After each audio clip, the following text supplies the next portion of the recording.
चला तर मंडळी, घरात कोणतीही भाजी नसताना सुद्धा तुम्ही ही झणझणीत भाजी बनवून खाऊ शकता। त्यासाठी सगळ्यात आधी 1 वाटी बेसन पीठ घेतलेलं आहे आणि 2 मध्यम आकाराचे कांदे आणि थोडंसं खोबरे घेतलेले।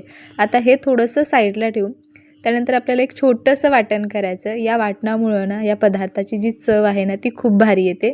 त्यासाठी थोडीशी कोथिंबीर घेतली, एक 10 ते 12 लसणाच्या पाकळ्या आणि 2 हिरव्या मिरच्या घेतलेल्यात, अर्धा चमचा इथं मी जिरं घेतलं होतं। आता हे ना आपल्याला पाणी न घालता याचं वाटण तयार करायचं आहे। पाणी जर घातलं ना तर मग ते खूप पचपचित होतं, त्यामुळे पाणी न घालता याचं वाटण तयार करायचं। आता इथं ना एक छोटंसं भांडं घेतलंय। आता या भांड्यामध्ये ना सुरुवातीला थोडंसं तेल घालायचं। तेल घातल्यामुळे काय होतं ना, हे हाताला मिश्रण ना जास्त चिटकत नाही, त्यामुळे थोडंसं तेल लावून घ्यायचं। तुम्ही नाही तेल लावून घेतलं ना तरीसुद्धा चालणार आहे। इथं आपण सुरुवातीला जे 1 वाटी बेसन पीठ घेतलं ना ते यामध्ये घालायचं आणि तयार केलेलं वाटण यामध्ये घालायचं। त्यानंतर यामध्ये ना थोडंसं चवीनुसार मीठ घालायचं। खूपदा ही जी भाजी आहे ना, भाज्या असल्या ना तरीसुद्धा ही भाजी आम्ही बनवून खातो। त्यानंतर थोडीशी हळद घातली आणि अगदी थोडंसं पाणी घालायचं।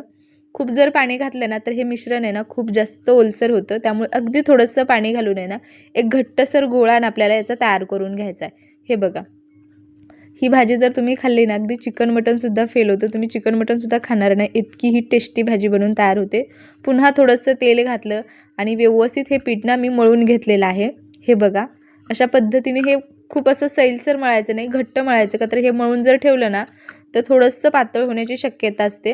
त्यानंतर आहे ना जे कांदे घेतले होते ना त्याची वरची साल काढली आणि पुढचा मागचा भाग जो आहे ना तो कट करून घेतला आणि आपण भरलं वांगं चिरण्यासाठी कसं चिरून घेतो तसं चिरून घेतलं। आता हे ना आपल्याला व्यवस्थित असं भाजून घ्यायचं आहे। खोबऱ्यामध्ये थोडंसं तेल असतं, त्यामुळे काय होतं ना खोबरं पटकन भाजलं जातं, पण कांदा भाजायला भरपूर वेळ लागतो। आणि अशा पद्धतीने जर भाजून घेतलं ना अगदी गावरान म्हणजे चुलीमध्ये भाजून वगैरे कांदे भाजीची चव कशी येते ना अगदी त्या पद्धतीची चव येते। जर तुम्ही शहरी भागामध्ये राहत असाल ना तर कांदे खोबरे ना अशा पद्धतीने भाजून एकदा तरी भाजी बनवा। भाजीची जी चव आहे ना ती नेहमी तुम्ही ज्या पद्धतीने भाजी बनवताना त्यापेक्षा खूप वेगळी आणि टेस्टी येते, त्यामुळे अशा पद्धतीने जरूर एकदा बनवा। आता इथं सुरुवातीला मी खोबरं व्यवस्थित असं आलटून पलटून भाजून घेतलं। आता कांदेसुद्धा मी व्यवस्थित असे उलटून पलटून भाजून घेणार आहे, का तर ते आतपर्यंत व्यवस्थित शिजले पाहिजेत। त्यासाठी इथं हे कांदे भाजण्यासाठी एक 4 ते 5 मिनिटाचा वेळ लागला होता। खोबरं अगदी 1 ते 2 मिनिटामध्ये भाजून तयार झालं। आता भाजलेलं खोबरं आणि कांदा पुन्हा व्यवस्थित आपल्याला थोडंसं तेल घालून तेलावरती परतायचं आहे, म्हणजे याचा जो थोडाफार जर कच्चेपणा जर असेल तर तो निघून जाईल आणि आपल्या भाजीची जी चव आहे ना ती खूप भारी येते। आता सुरुवातीला ना मी अगदी गॅस मंद करून हे भाजून घेतलं। त्यानंतर अर्धा इंच आलं घातलं, पुन्हा एक 5-6 लसणाच्या पाकळ्या यामध्ये घातल्या, 1 चमचा धणे घातले, 1 चमचा इथं मी पांढरे तीळ जे आहेत ते घातले। आता हे सगळं ना गॅस थोडासा मध्यम करून भाजून घेतलं, पुन्हा गॅस बारीक केला। कंटिन्यू गॅस खूप मोठा ठेवायचा नाही, नाहीतर हे मसाले आहेत ना हे करपण्याची शक्यता असते। आता यामध्ये ना थोडासा दालचिनीचा तुकडा घातलेला आहे, 2 तमालपत्र आणि अर्धा चमचा जिरं, सोबतच इथं मी भरपूर साऱ्या कोथिंबीरीच्या काड्या घातलेल्या आहेत, यामुळे सुद्धा भाजीची चव खूप वाढते। मी काय करते ना ज्यावेळेस मी मसाला बनवते त्यावेळेस कोथिंबीरीच्या काड्या आहेत ना वाटणामध्ये वापरते आणि कोथिंबीरीची जी पानं आहेत ना ती कट करून वरून भाजीवरती घालत असते, जेणेकरून भाजी दिसायलाही सुंदर दिसते आणि चवीलासुद्धा अप्रतिम लागते। व्यवस्थित मसाला भाजून थंड करून वाटून घ्यायचा आहे। आता कढईमध्ये इथं मी 1.5 चमचा तेल घातले, वाटीमध्ये 1 चमचा लाल तिखट, अर्धा चमचा घरगुती जे साठवणीतलं काळं तिखट घातलं, कांदा लसूण मसाला, थोडीशी हळद, चवीनुसार मीठ घातलं आणि सोबतच कोणत्याही ब्रँडचा ना इथं तुम्ही थोडासा मटण मसाला घाला, चव खूप भारी येते। इथं मी थोडासा सुहानाचा मटण मसाला घातला होता, का तर मला त्याची टेस्ट जास्त आवडते। त्यानंतर जे तेल घेतलं होतं ना कढईमध्ये गॅस बारीक ठेवला, त्यामध्ये थोडीशी कोथिंबीर घातली आणि सगळे पावडर मसाले इथे घालायचे। साईडच्या टोपामध्ये ना एक 2 ग्लास पाणी मी गरम करण्यासाठी ठेवलेले, त्यातलंच थोडंसं पाणी सुरुवातीला या मसाल्यांमध्ये घालायचं, म्हणजे काय होतं ना मसाले व्यवस्थित परतले जातात। तुम्हाला जर अशी मस्त तर्रीदार भाजी जर आवडत असेल ना तर अशा पद्धतीने भाजीला फोडणी द्यायची।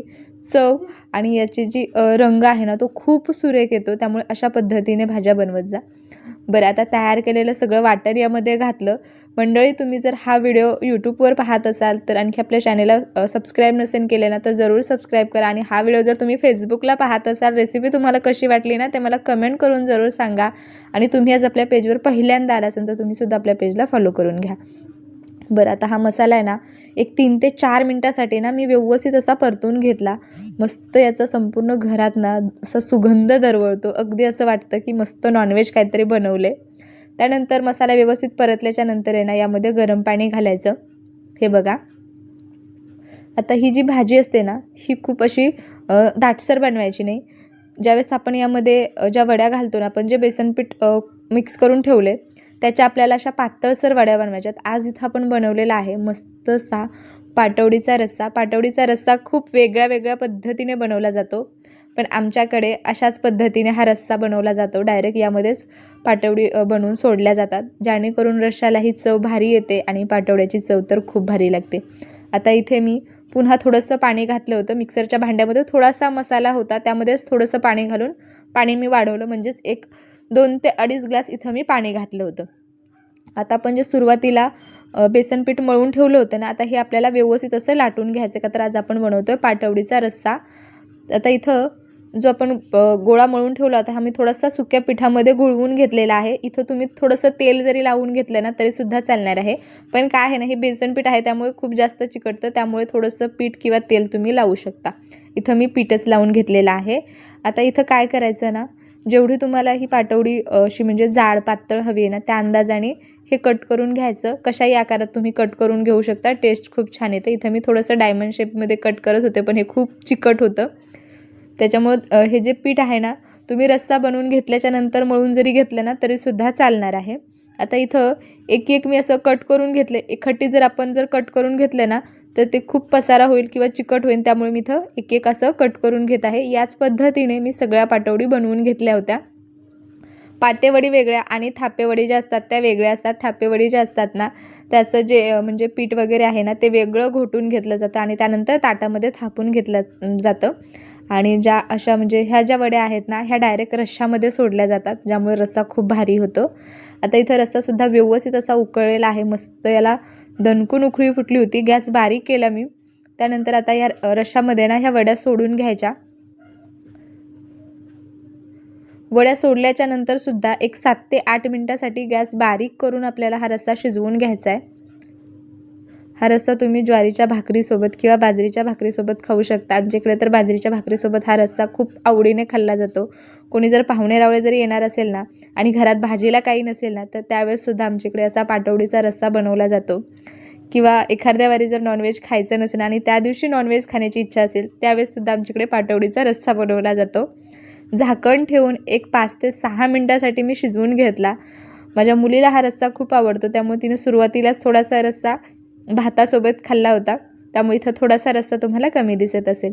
बरं, आता मस्त असं ताट वाढून घेऊया. मस्त हे ताट इथं मी वाढून घेत आहे. यावरती भरपूर सारी कोथिंबीर घालायची आणि इथे मस्त आपला पाटवडीचा रस्सा खाण्यासाठी तयार आहे. कसा वाटतं ते तुम्ही मला कमेंट करून जरूर सांगा. तुम्हीसुद्धा हा रस्सा घरी बनवा, खा आणि कसा वाटला ना ते मला कमेंट करून जरूर सांगा. मी भेटते पुन्हा अशाच एखाद्या झणझणीत रेसिपीमध्ये. तोपर्यंत बाय.